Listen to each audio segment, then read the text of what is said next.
ನನಗೆ ತುಂಬ ಆಶ್ಚರ್ಯ ಆಗ್ತಿದೆ. ಮತ್ತು ಎಷ್ಟೊಂದು ನಿಮ್ಮ ನಂಗೆ ಗೊತ್ತಿಲ್ಲ, ಯಾರಾದರೂ ನಿರ್ದೇಶಕರು ನಿರ್ಮಾಪಕರು ನೋಡ್ತಿದ್ರೆ ಒಂದೊಳ್ಳೆ ಕಥೆ ಸಿಗುತ್ತಿಲ್ಲಿ ಅನ್ನಿಸ್ತಾ ಇದೆ ನನಗೆ. ಅಂದರೆ ರಾಜೇಶ್ ಬ್ರಹ್ಮ ಅವ್ರ ಬೆಳೆದ ಬಗ್ಗೆ ಯಾವ ಗೂಗಲ್ ಹುಡುಕಿದ್ರೂ ಸಿಗಲ್ಲ. ಬಿಕಾಸ್ ಫಸ್ಟ್ ಟೈಮ್ ಅವ್ರಿಗೆ ಮುಕ್ತವಾಗಿ ಮಾತಾಡ್ತಿದ್ದಾರೆ ಅಂತ ನೋಡಿ. ಎಲ್ಲಿಯ ಬಸ್ ಮಿಸ್ ಆಗೋದು, ಮೆಜೆಸ್ಟಿಕ್ ಥಿಯೇಟ್ರಿಗೆ ಹೋಗೋದು, ಅದಾದಮೇಲೆ ಮೆಜೆಸ್ಟಿಕ್ನಲ್ಲಿ ಹಲವಾರು ರಾತ್ರಿಗಳನ್ನು ಕಳೆದಿರೋದು, ಅಲ್ಲೆಲ್ಲೋ ಪಬ್ಲಿಕ್ ಟಾಯ್ಲೆಟಲ್ಲಿ ಸ್ನಾನ ಮಾಡೋದು, ಇನ್ನೆಲ್ಲೋ ಕಾಸನ್ನ ಕೂಡ ಹಾಕೋದು, ಅಲ್ಲಿಂದ ಸಾವಿರ ಲಕ್ಷಗಟ್ಟಲೆ ಸಂಪಾದನೆ ಮಾಡೋದು, ಅದೇ ಒಂದು ಅಸೋಸಿಯೇಷನ್ಗೆ ಅಧ್ಯಕ್ಷನಾಗೋದು, ಗಟ್ಟಿಯಾಗಿ ಒಂದು ಸಂಘವನ್ನು ನಿಲ್ಲಿಸುವುದು, ಇಂಡಸ್ಟ್ರಿಗೆ ರಾಜೇಶ್ ಬ್ರಹ್ಮ ಅವರು ಯಾರು ಅಂತ ತೋರಿಸ್ಕೊಡೋದು. What a journey. Yes sir. ಪಾ ಅಂದರೆ ನನ್ನ ಟೀಮ್ ಹಂಗಿತ್ತು ಸರ್. ಈಗ ಯಂಗ್ಸ್ಟರ್ಗಳದ್ದು ಒಂದು ದೇವರಾಜು, ಬಾಲು ಮತ್ತು ಆಟಮೂರ್ತಿ ಅಂತ ನಾವು ಟ್ರೆಜರರು, ನಮ್ಮ ಇದರಲ್ಲಿ ಮ್ಯಾನೇಜರು, ಅಕುಲು, ಉದಯ್, ಸುನೀಲು, ಹೇಮಂತು, ಗೌರಿ, ಗಿರೀಶು, ಭುವಿ, ಪ್ರಕಾಶ್, ರಾಜ್ದೇವು, ಇವರು ಫೈಜಲ್ಲು, ಆಮೇಲೆ ಇನ್ನೊಂದು 3 ಜನ ಹುಡುಗಿಯರು ಇವಾಗ ನಮಗೆ, ಸ್ವಪ್ನ, ಸೌಮ್ಯ, ಜಸ್ಸಿ, ಇವರೆಲ್ಲ ಈಗ ನಮ್ಮ ಅಸೋಸಿಯೇಷನಲ್ಲಿ ನನಗೆ ಪಿಲ್ಲರ್ ಆಗಿ ನಿಂತಿದ್ರು. ಅಂದರೆ ಒಂದು ಸಂಘ ಡಿವೈಡ್ ಆದಾಗ ಜೊತೆಗೆ ನಿಂತ್ಕೊಂಡವರು. ಅದನ್ನ ಅವ್ರನ್ನ ಈಗ ನನ್ನಿಂದ ಅವ್ರು ಏನೂ ಇಲ್ಲ ಸರ್. ಜಸ್ಟ್ ನಮ್ಮ ಮಾಸ್ಟರ್ ಚೆನ್ನಾಗಿರ್ಬೇಕು, ನಮ್ಮ ಮಾಸ್ಟರ್ ಚೆನ್ನಾಗಿರ್ಬೇಕು ಅಷ್ಟೇ ಬಿಟ್ಟರೆ ಅವ್ರು ನನ್ನ ಹತ್ರ ಲಾಭ ಏನು ತಗೊಂಡಿದ್ದೇ ಇಲ್ಲ ಸರ್. ರಾಜೇಶ್, ಆವಾಗ ನಾವು ನೆನಪು ಮಾಡ್ಕೋತಿದ್ದದ್ದು ದೊಡ್ಡ ದೊಡ್ಡ ಡ್ಯಾನ್ಸ್ ಮಾಸ್ಟರ್ಸ್ ಅಂದರೆ ನೀವು ಹೇಳ್ದಂಗೆ ತಮಿಳು, ತೆಲುಗಿಂದ ಇಲ್ಲಿ ಆಡ್ತಾಯಿದ್ರು. ಕನ್ನಡಿಗರು ಅಂತ ಭಾಳ ಕಷ್ಟ ಇತ್ತು ಆ ದಿನಗಳಲ್ಲಿ.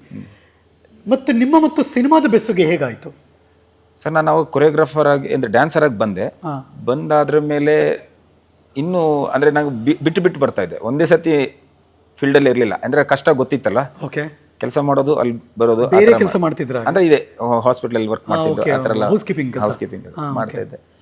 ನೆಕ್ಸ್ಟು ನಾನು ಒಂದು ಮೀಟಿಂಗಲ್ಲಿ ಕೂತ್ಕೊಂಡೆ, ಅಂದರೆ ಡ್ಯಾನ್ಸರ್ ಅಸೋಸಿಯೇಷನ್ ಮೀಟಿಂಗಲ್ಲಿ ಕೂತಾಗ ನನಗೆ ಚಂದ್ರಮಯೂರ್ ಅಂತ ಕೊರಿಯೋಗ್ರಾಫರ್ ಉಪೇಂದ್ರ ಎಲ್ಲ ಮಾಡಿದ್ರು. ಕರೆಕ್ಟ್. ಬರೀ ಹೋಳು. ಹಾಂ. ಅವಾಗ ನಮ್ಗೆ ಅವರು ಎಲ್ಲ ನಾವೊಂಥರ ಫೇರ್ ಬಾಯ್ಸ್ ಇದ್ದಂಗೆ.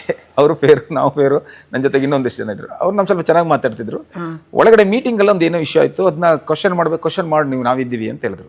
ಅವ್ರಿಗೆ ನೆನಪಿಲ್ಲ ಅಂತ ಕಾಣಿಸುತ್ತೆ ಚಂದ್ರಮೂರ್ ಅವ್ರಿಗೆ. ಬಟ್ ಆ ಕ್ವಶನ್ನ ನಾನು ರೈಸ್ ಮಾಡಿ ಹೈ ಪಿಚ್ಚಲ್ಲಿ ಮಾಡಿದೆ. ಅಂದರೆ ನಾನು ಊರಲ್ಲಿ ಹೆಂಗೆ ಕೂಗಾಡ್ತಾ ಇದ್ದೆ ಅದನ್ನ ಇಲ್ಲಿ ಕೂಗಾಡ್ಬಿಟ್ಟೆ. ಆ ಕೂಗಾಡಿದ್ರ ಮೇಲೆ ಅಲ್ಲಿ ರೆಕಗ್ನೈಸ್ ಆದೆ ರಾಜೇಶ್ ಅಂತ. ಯಾರದು ಕೂಗಾಡಿದ್ದು? ಹಾಂ. ಯಾರದು ಎತ್ತರ ಧ್ವನಿಯಲ್ಲಿ ಮಾತಾಡಿದ್ದು? ಕ್ವಶನ್ ಮಾಡಿದ್ದೆ ಯಾರು? ಅದು ರಾಜೇಶ್ ಅಂತ ಗೊತ್ತಾಯ್ತು. ಆ ರಾಜೇಶ್ ಅಂತ ಗೊತ್ತಾಗಿದ್ದು ಪ್ರಚಾರ ಹಂಗಾಗ್ತಿರ್ಬೇಕಾದ್ರೆ ನಾನು ಯಾರು ಹೇಳ್ಕೊಟ್ಟಿಲ್ಲ ಅಂದರೂ ನಾನು ಡ್ಯಾನ್ಸ್ ಚೆನ್ನಾಗಿ ಆಡ್ತಾ ಇದ್ದೆ. ಓಕೆ. ಆ ಟೈಮಲ್ಲಿ ಕರೆಕ್ಟಾಗಿ ಅಂದರೆ ನನಗೆ ದಿನೇಶ್ ಬಾಬು ಅವರು ಚಿತ್ರ ಅನ್ನೋ ಸಿನಿಮಾದಲ್ಲಿ ಆ್ಯಕ್ಟಿಂಗ್ ಚಾನ್ಸ್ ಕೊಟ್ಟರು. 5 ಜನರಲ್ಲಿ ನಾನೊಬ್ಬ. ಕರೆಕ್ಟ್. ಆ್ಯಕ್ಟ್ ಮಾಡಿದೆ. ಆ್ಯಕ್ಟ್ ಮಾಡಿ ಆದಮೇಲೆ ಬಂದೆ. ನೆಕ್ಸ್ಟು ಪಾಂಚಾಲಿ ಅಂತ ಮಾಡ್ತಾಯಿದ್ರು. ಪಾಂಚಾಲಿ ಮಾಡ್ತೀನಿ ಅಂದಾಗ ನಾನು ಹೇಳಿದೆ, ಸರ್ ನನಗೆ ಆ್ಯಕ್ಟಿಂಗ್ ಇಷ್ಟ ಇಲ್ಲ, ನಾನು ಕೊರಿಯೋಗ್ರಾಫರ್ ಆಗಬೇಕು ಅಂತ ಹೇಳಿದೆ. ಆಯ್ತಂತ ಬಲಗಾಲಿ ಒಳಗೆ ಬಾ ಅಂತ, ಬಲಗಾಲಿ ಒಳಗಿಟ್ಟು ಬಾ, ಆ ಪಿಕ್ಚರ್ಗೆ ನನಗೆ 2 ಸಾಂಗು ಕೊಟ್ಟರು.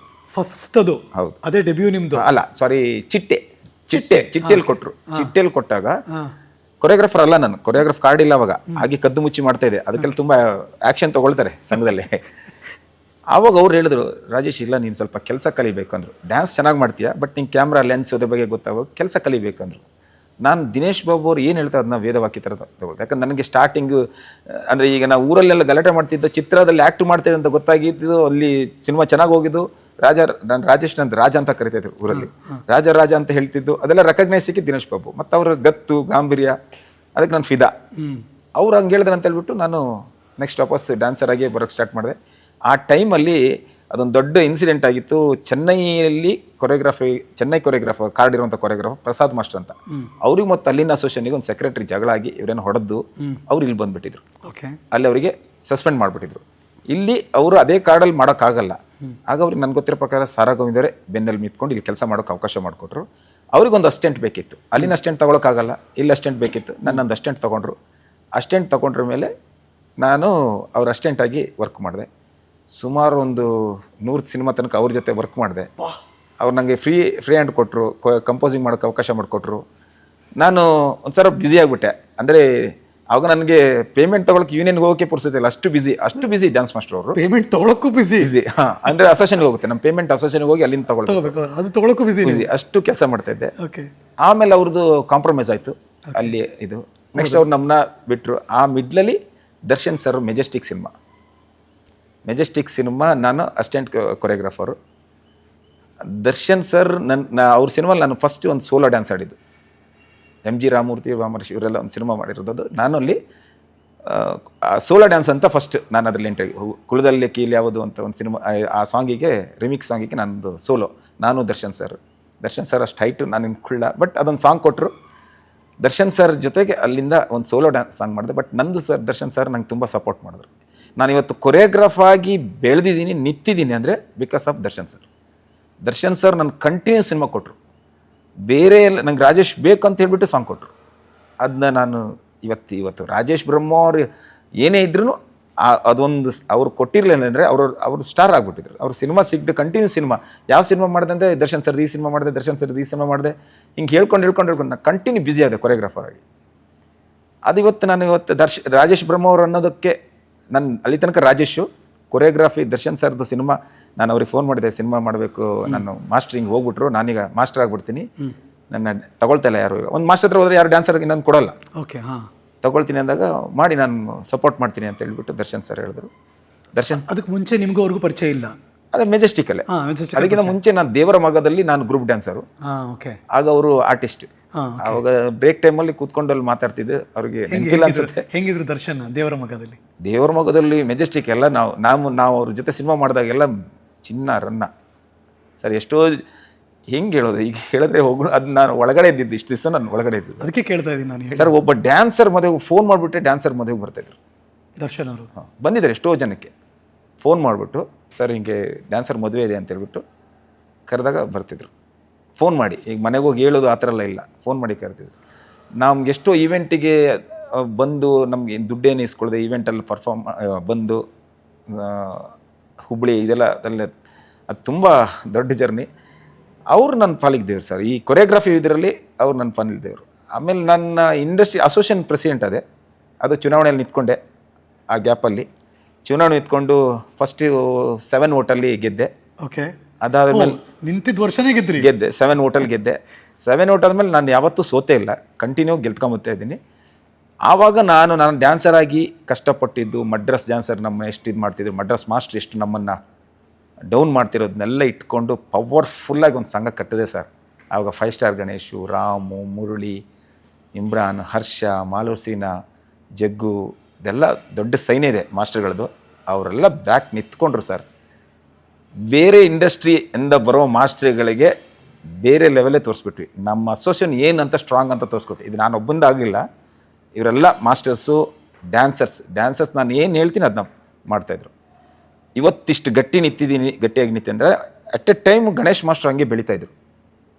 ಫ್ರೆಂಡ್ಸ್ ಸಿನಿಮಾ ಬಂತು, ಕ್ಲಿಕ್ ಆಯಿತು, ಒಬ್ಬ ಕೊರಿಯೋಗ್ರಾಫರ್ ಬೆಳೆದ್ರು. ಇಲ್ಲಿಂದ ಬೆಳೆದ ತಕ್ಷಣ ಏನಾಗುತ್ತೆ, ಆಟೋಮೆಟಿಕ್ಕಾಗಿ ನೆಕ್ಸ್ಟ್ ಗಣೇಶ್ ಮಾಸ್ಟರ್ ಸಿಕ್ಕಿಲ್ಲ ಅಂದರೆ ಕನ್ನಡದವ್ರ ಮೇಲೆ ಭರವಸೆ ಸ್ಟಾರ್ಟ್ ಆಗಿದೆ ಅವರಿಂದ. ಅದಾದ್ರ ಮೇಲೆ ಇನ್ನೊಂದು ಯಾರು ನೆಕ್ಸ್ಟ್ ಅಂತ ಹೇಳಿದ್ರೆ ಇನ್ನು ನಾನು ಬರ್ತೀನಿ, ನಾನು ಅದ್ಮೇಲೆ ಇನ್ನೊಬ್ರು ಬರ್ತಾರೆ, ಮಾಲೂಸಿನ, ಈ ಥರ ಹಿಂಗೆ ಒಂದೊಂದೇ ಭಾಗ ಹರ್ಷ, ನೆಕ್ಸ್ಟ್ ಎಪಿಸೋಡು ಹರ್ಷ, ಇಮ್ರಾನು, ಆಮೇಲೆ ಮುರಳಿ, ಈ ಥರ ಎಲ್ಲ ಹೀಗೆಲ್ಲ ಬರೋಕ್ಕೆ ಸ್ಟಾರ್ಟ್ ಆಯಿತು. ಅಲ್ಲಿಂದ ಸ್ಟ್ರಾಂಗ್ ಬೆಳೀತಾಯಿತ್ತು. ಬೆಳೆಯೋ ಟೈಮಲ್ಲಿ ನಂಗೆ ರಾಘಣ್ಣ, ಅದು ನಮಗೆ ನನ್ನ ಸಂಘಕ್ಕೆ ಇವತ್ತು ಸ್ಟ್ರಾಂಗಾಗಿ ನಿಂತಿದ್ದೆ ಆವತ್ತಿಂದ ರಾಘಣ್ಣ ಸರ್, ರಾಘವೇಂದ್ರ ರಾಜ್ಕುಮಾರ್. ಶಿವಣ್ಣ ಅವರು ನಮಗೆ ಬಂದಾಗೆಲ್ಲ ಫಂಕ್ಷನಿಗೆ ಬರ್ತಾರೆ, ಅದೆಲ್ಲ ಇದು ಮಾಡ್ತಾರೆ. ಅಪ್ಪು ಸರ್ ಅಂದರೆ ಅವರು ಅಂದರೆ ಗಾಂಧಿನಗರಲ್ಲಿ ಡೈಲಿ ಬರ್ತಿರೋದು ರಾಘಣ್ಣ ವಜ್ರೇಶ್ವರಿಗೆ. ನಾವು ಅವ್ರ ಹತ್ರ ಡೈರೆಕ್ಟಾಗಿ ಡೈಲಿ ಏನೇನು ಆಗ್ತಿದೆ ಎಲ್ಲ ಹೇಳ್ತಾಯಿದ್ವಿ. ನಾವು ಅವಾಗ ಗಾಂಧಿನಗರದಲ್ಲಿ ನಾವೆಲ್ಲ ನೋಡಿದ್ದ ಹೇಳ್ತೀವಿ. ಅಂದರೆ ಊಟಕ್ಕೆ ನಮ್ಗೆ ಎಷ್ಟು ಕಷ್ಟ ಆಗ್ತಿತ್ತು ಅಂದರೆ ಡ್ಯಾನ್ಸರ್ ಆಗಿದ್ದಾಗ, ನನ್ನಂತ ಎಷ್ಟೋ ಜನರಿಗೆ, ನಾನು ನೀವು ಫ್ರೆಂಡ್ ಅಂತ ಅನ್ಕೊಳ್ಳೋ ಅಲ್ಲಿ ಮಾತಾಡ್ತಾ ಇರ್ತೀವಿ. ಬೆಳಗಿನ ಚಾನ್ಸ್ ಕೇಳೋಕೆ 11:00 ಅಲ್ಲಿ ಬಂದ್ಬಿಡ್ತೀವಿ. 11:00 ಬಂದರೆ ಕೆಲಸ ಸಿಗಲ್ಲ, ಕಾಯ್ತಾ ಕೂತ್ಕೊಳ್ದೇ ಇರ್ತೀವಿ, ಹಂಗೆ ಇರ್ತೀವಿ. ನನ್ನ ಜೋಬಲ್ಲಿ ಒಂದು 30 ರೂಪಾಯಿ ಇರುತ್ತೆ, ನಿಮ್ಮ ಜೋಬಲ್ಲಿ ಒಂದು 30 ರೂಪಾಯಿ ಇರುತ್ತೆ. ಊಟ ಮಾಡಿದ್ರೆ ಅಲ್ಲಿ ಅನ್ನ ಸಾಂಬಾರಿಗೆ 25 ರೂಪಾಯಿ ಆಗಿರುತ್ತೆ. ನಿಮ್ಮನ್ನ ಊಟಕ್ಕೆ ಬಾ ಅಂತ ಕರ್ಕೊಂಡು ನಿಮ್ಮ ಕಾಸು ಕೊಡಬೇಕು, ಊಟಕ್ಕೆ ದುಡ್ಡಿರಲ್ಲ, ನೀವು ನನ್ನ ಕರೆಯೋಕ್ಕೂ ಆಗಲ್ಲ. ಈ ಪರಿಸ್ಥಿತಿಯಲ್ಲಿ 12 ಆಯಿತು, 1 ಆಯಿತು, 2 ಆಯಿತು, 3 ಆಯಿತು, 3:15 ಆದರೆ ಸರ್ ಬರ್ತೀನಿ ಅಂತ ಅವನು ಹೋಗ್ತಾನೆ, ನಾ ಬರ್ತೀನಿ ಅಂತ ಹಿಂಗೆ ಹೋಗ್ತೀನಿ. ಯಾಕೆ ಹೇಳಿ, ಅಲ್ಲಿ ತನಕ ಆಗೋದೇ ಇಲ್ಲ. ಬರ್ತೀನಿ ಅಂತ ನಾನು ಹೋಗಿ 3:30 ಗಂಟೆ ನಾವು ಊಟ ಮಾಡೋದು, 3:30-4 ಗಂಟೆ. ಅವನು ಅಂದರೆ ದುಡ್ಡು ಇರೋದು ಇಲ್ಲಲ್ಲ, ನಿಮ್ಮನ್ನ ಕರ್ಕೊಂಡು ಹೋಗೋಕ್ಕಾಗಲ್ಲ, ನಾನೊಬ್ಬನ ಇಂಡಿವಿಜುವಲ್ ಊಟ ಮಾಡೋಕ್ಕಾಗಲ್ಲ. ಈ ಪರಿಸ್ಥಿತಿ ನಾನು ಕಣ್ಣಾರೆ ನೋಡಿದ್ದೆ. ಅದಕ್ಕೋಸ್ಕರ ಏನು ಮಾಡ್ತೀನಿ, ಅಸೋಸಿಯೇಷನಲ್ಲಿ ಮಧ್ಯಾಹ್ನ 1 ಗಂಟೆಯಿಂದ 3 ಗಂಟೆ ತನಕ ಯಾರೇ ಡ್ಯಾನ್ಸರ್ಸ್ ಒಂದೇ ಅಲ್ಲ, ಬೇರೆ ಡಿಪಾರ್ಟ್ಮೆಂಟನ್ನು ಊಟ ಮಾಡೋದಕ್ಕೆ ಮುದ್ದೆ ಸಾಂಬಾರು ಅಂತ ಊಟದ ಒಂದು ವ್ಯವಸ್ಥೆ ಮಾಡಿದ್ವಿ ಅವಾಗಿಂದ ಇವತ್ತಿನ ತನಕ. ಮಾಡಿದ ತಕ್ಷಣ ಅವಾಗ ರಾಘಣ್ಣಂಗೆ ಗೊತ್ತಾಯಿತು. ರಾಘಣ್ಣ ಆಫೀಸಿಗೆ ಕರೆದ್ರು, ಇದು ನಮ್ಮ ಅಪ್ಪಾಜಿಗಿದ್ದ ಕನಸು, ಅಂದರೆ ಎಲ್ಲರೂ ಊಟ ಮಾಡಬೇಕು, ಮಧ್ಯಾಹ್ನ ಹೊತ್ತು ಉಪವಾಸ ಇರಬಾರ್ದು ಅಂತ ಅವ್ರು 2 ಲಕ್ಷ ರೂಪಾಯಿ ದುಡ್ಡು ಕೊಡೋಕೆ ಬಂದರು. ನಾನು ಪ್ರತಿ ತಿಂಗಳು 2 ಲಕ್ಷ ತಗೊಳ್ಳಲ್ಲ ಸರ್ ಅಂತ ಹೇಳಿದ್ವಿ. ಅವ್ರು ಕೊಡೋಕೆ ಬಂದರು. ಇಲ್ಲವೇ ಇಲ್ಲ, ಅದು ಕೆ ಪಿ ಶ್ರೀಕಾಂತ್ ಥ್ರೂ ಅವ್ರಿಗೆ ಗೊತ್ತಾಗಿದ್ದು. ಕೆ ಪಿ ಶ್ರೀಕಾಂತ್ ಅವ್ರಿಗೆ ಹೇಳಿದ್ರು, ಇಲ್ಲ ಸರ್ ನಾನು ತಗೊಳ್ಳಲ್ಲ ಅಂತೇಳಿ. ಆವಾಗ ಅವರು ಇಲ್ಲ, ನಾವು ಆವಾಗೊಂದು ಡಬ್ಬಿ ಮಾಡಿದ್ವಿ ನಾವು, ಡ್ಯಾನ್ಸರ್ಸ್ ಏನಾರೆ ಪೇಮೆಂಟ್ ಆದಮೇಲೆ ಹಾಕಿ ಅಂತ. ಆ ಡಬ್ಬಿಗೆ ಬಂದು ಅವರು 50,000 ದುಡ್ಡು ಕಳಿಸಿದ್ರು, ಹಾಕಿದ್ರು. ಅದು ಬಿಟ್ಟರೆ ಮತ್ತು ನಾವು ಅವ್ರ ಅಂದರೆ ಅವರು ನಮ್ಗೆ ಕೊಡ್ತಾರಂತ ನಾವು ಅದನ್ನೇ ಇದು ಮಾಡ್ಕೊಳ್ಬಾರ್ದು. ಅವ್ರು ಕೊಡ್ತಾರೆ, ಈಗ ಏನೋ ಹೋದ್ರೂ ಕೇಳಿದ್ರೆ ಕೊಡ್ತಾರೆ, ಬಟ್ ನಾವು ಅದು ಸರಿ ನಾವೇ ಮಾಡಬೇಕು ಅನ್ನೋದು ನಮ್ಮ ಉದ್ದೇಶ ಇತ್ತು. ಬೇರೆ ಕೆ ಪಿ ಶ್ರೀಕಾಂತ್ ನನ್ನ ಬರ್ತಾಡೆ ಇದ್ರೆ ನನ್ನ ಬರ್ತಾಡೆಗೆ ಕೊಡ್ತೀನಿ ಅಂತ ಬಿಟ್ಟು ಅವ್ರು ಬಂದಿದ್ರು. ಅವರಿಗೆಲ್ಲ ನೆನಪಿದೆಯಲ್ಲ ಗೊತ್ತಿಲ್ಲ, ಇದು ತುಂಬ ವರ್ಷದ ಹಿಂದ್ಗಡೆ. ಬಟ್ ನೀವು ನೆನಪಿಸ್ಕೊಂಡು ಹೇಳ್ತಿದ್ದೀರಾ ಅಂದರೆ ಅವರೆಲ್ಲ ಮಾಡಿದ್ದಿಲ್ಲ. ಇವತ್ತು ರಾಜೇಶ್ ಬ್ರಹ್ಮ ಅವ್ರು ಹಿಂಗಾರ್ಬೇಕು, ಪ್ರತಿಯೊಬ್ಬರದೊಂದು. ನೋಡಿ, ಈಗ 7 ಹೋಟೆಲ್ ಗೆದ್ರಿ, ದರ್ಶನ್ ಅವರು ನಿಮಗೆ ದೊಡ್ಡ ಅವಕಾಶ ಮಾಡಿಕೊಟ್ರು. ದರ್ಶನ್ ಅವರ ಬರ್ಡೇ ಫೆಬ್ರವರಿ 16, 6+1 7. ಅಲ್ಲ, ನಂದು 7, ಅದು ಬೇರೆ ವಿಚಾರ. ಸೊ ಅಂದರೆ ಬರುತ್ತೆ ಅನ್ನೋದಕ್ಕೆ ಆ ಕಾಂಬಿನೇಷನ್ಲಿ ನೀವು ಒಂದಷ್ಟು ಸಿನಿಮಾಗಳು ಒಟ್ಟಿಗೆ ಕೆಲಸ ಮಾಡಿದ್ರಲ್ಲ, ನೇಮ್ ಫ್ಯೂ ಜನಕ್ಕೆ ಗೊತ್ತಾಗ್ಲಿ ಹೇಳಿ. ಮೆಜೆಸ್ಟಿಕ್ ಅಸಿಸ್ಟೆಂಟ್ ವರ್ಕ್ ಮಾಡಿದ್ದು. ಮೆಜೆಸ್ಟಿಕ್, ಧರ್ಮ, ಧ್ರುವ, ನಿನಗೋಸ್ಕರ, ನೀನಂದ್ರಿಷ್ಟ, ಕಲಾಸಿಪಾಳ್ಯ, ಇಂದ್ರ, ಆಮೇಲೆ ಇನ್ನು ಆ ಇಂದ್ರ ತನಕ ಮಾಡ್ಕೊಂಬಂದಿದ್ದೀನಿ. ಸೊ ದರ್ಶನ್ ಅವರ ಸಿನಿಮಾಗಳು, ಅವರ ಹಾಡುಗಳನ್ನ ನೋಡಿ, ನನ್ನ ಪ್ರೀತಿ ರಾಮು, ಅಲ್ಲಿ ನನ್ನ ಪ್ರೀತಿಯ ರಾಮು, ನನ್ನ ಪ್ರೀತಿಯ ರಾಮು, ಅಫ್ಕೋರ್ಸ್ ಅದೊಂದು ದೊಡ್ಡ ಮೈಲುಗಲ್ಲು ದರ್ಶನ್ ಅವರ ಬದುಕಿನಲ್ಲಿ. ಸೊ ಆ ದರ್ಶನ್ ಅವರ ಸಿನಿಮಾಗಳು, ಹಾಡುಗಳು, ನೃತ್ಯಗಳು, ಅದಕ್ಕೆ ರಾಜೇಶ್ ಬ್ರಹ್ಮ ಅವರವರ ಸಾಥ್. Wow, nice. ಅಲ್ಲಿ ನೋಡಿ, ಯಾರು ಇದೆಲ್ಲ ಯಾರಿಗೂ ಗೊತ್ತೇ ಇರಲ್ಲ. ದರ್ಶನ್ ಅವ್ರಿಗೆ ಗೊತ್ತಿರ್ತಾರೆ, ಹಾಡು ಗೊತ್ತು, ನಮಗೆ ಫೇಮಸ್ ಸಿನಿಮಾಗಳು ಗೊತ್ತು. ನೋಡಿ, ನೀವಲ್ಲಿ ಡ್ಯಾನ್ಸ್ ಕೊರಿಯೋಗ್ರಫರ್ ಅಂತ ನಮ್ಗೆ ಯಾರಿಗೂ ಗೊತ್ತೇ ಇರಲ್ಲ ಎಷ್ಟೋ ಜನಕ್ಕೆ. ನಾನು ಈಗಲೂ ಏನು ಮಾಸ್ಟರ್ ಅಂದರೆ ಏನಕ್ಕೆ ಮಾಸ್ಟರ್ ಹೇಳ್ತಾರೆ ಅಂತ ಕೆಲವ್ರಿಗೆ ಗೊತ್ತಿರಲ್ಲ. ಓಕೆ, ಅಂದರೆ ನಂಗೆ ಈಗ ಇಂಟ್ರೆಸ್ಟ್ ಇಲ್ಲ ಕೊರಿಯೋಗ್ರಫಿ ಮಾಡೋದಕ್ಕೆ, ನಮ್ಮ ಹುಡುಗರೆಲ್ಲ ಮಾಡಲಿ ಅಂತ ಇರೋದು. ಬಟ್ ಆವಾಗ ನನಗೆ ನಾನು ಹೇಳಿದೆ 187 ತನಕ ಮಾಡಿದ್ದೀನಿ. ಆಗ ಎಲ್ಲರೂ ನಂಗೆ ಸಿನಿಮಾ ತುಂಬ ಕೊಟ್ಟಿದ್ರು, ಕರೆದು ಕೊಟ್ಟಿದ್ದಾರೆ. ಬಿಸಿಯೆಸ್ಟ್ ಡ್ಯಾನ್ಸ್ ಮಾಸ್ಟ್ರು ನಮ್ಮ 5 ಸ್ಟಾರ್ ಗಣೇಶ್ ಅವರು. ದೊಡ್ಡ ಸಿನಿಮಾ ಮಾಡಿದ್ರೆ ನಾನು ಚಿಕ್ಕ ಸಿನಿಮಾ ಮಾಡಿ ದೊಡ್ಡ ಸಿನಿಮಾ ಆ ಥರ ಮಾಡ್ತಿದ್ದೆ. ಹೆಂಗೆ ಒಂದಷ್ಟು ಹೇಳಿ ನಮಗೆ, ಒಂದಷ್ಟು ಜನಕ್ಕೂ ಗೊತ್ತಾಗಲಿ ರಾಜೇಶ್ ಬ್ರಹ್ಮವರ್ ಅವರ ಆ ಎಲ್ಲ ಯಶಸ್ಸಿನ ಸಿನಿಮಾಗಳು. ಗೋ ಇನ್ ಪ್ಲೀಸ್. ನೆನಪು ಕಷ್ಟ. ಹಾರ್ಟ್ ಬೀಟ್ಸು, ಯಶವಂತ್ ಮುರಳಿ ಅವ್ರದ್ದು, ದಯಾಳ್ ಅವರೆಲ್ಲ, ಕೆ ಮಂಜು ಅವ್ರು ಕೊಟ್ಟಿದ್ದು. ಮೊದಲು ಭೂಮಿಗಿಳಿದ ಅದಲ್ಲ, ನಾನು ಪಕ್ಕ ಹೇಳಿದ್ದೀನಿ ನಾನು. ಓಕೆ, ಆಮೇಲೆ ಹಾರ್ಟ್ ಬೀಟ್ಸ್ ಅಲ್ಲಿ ಎಲ್ಲ ಸಾಂಗ್. ಆಗ ನಾಗೇಂದ್ರ ಅರಸು ಮತ್ತೆ ಡೈರೆಕ್ಟರ್ ಅವರು ವಿಜಯ ರಾಘವೇಂದ್ರ, ಆಮೇಲೆ ನಮ್ಮ ಕಿಟ್ಟಪ್ಪ ಕ್ಯಾಮ್ರಾಮನ್, ಬೆಸ್ಟ್ ಕ್ಯಾಮ್ರಾಮನ್. ಅಂದ್ರೆ ನಂಗೆ ಆ ಸಿನಿಮಾದಿಂದ ನಂಗೆ ತುಂಬಾ ಹೆಲ್ಪ್ ಆಯ್ತು. ಆ ಸಿನಿಮಾ ಎಲ್ಲ ಹಿಟ್, ಸಾಂಗ್ ಎಲ್ಲ ಹಿಟ್. ಹೌದೌದು, ಕರೆಕ್ಟ್. ಅವಾಗ ವಿಜಯ ರಾಘವೇಂದ್ರ ಸಿಕ್ಕಾಗ ಹೇಳ್ತಾರೆ, ನಾನು ಆ ಥರ ಡ್ಯಾನ್ಸ್ ಯಾವ ಸಿನಿಮಾದಲ್ಲಿ ಮಾಡಲಿಲ್ಲ ಅಂತ. ನಮ್ಮ ಅವಾಗ ಡ್ಯಾನ್ಸ್ ಸಖತ್ ಪವರ್ಫುಲ್ ಆಗಿ ಮಾಡ್ತಿದ್ವಿ. ಶಾರ್ಟ್ಸ್ ಎಲ್ಲ ನಂಗೆ ಇವರು ಹೇಳ್ತಿದ್ರು.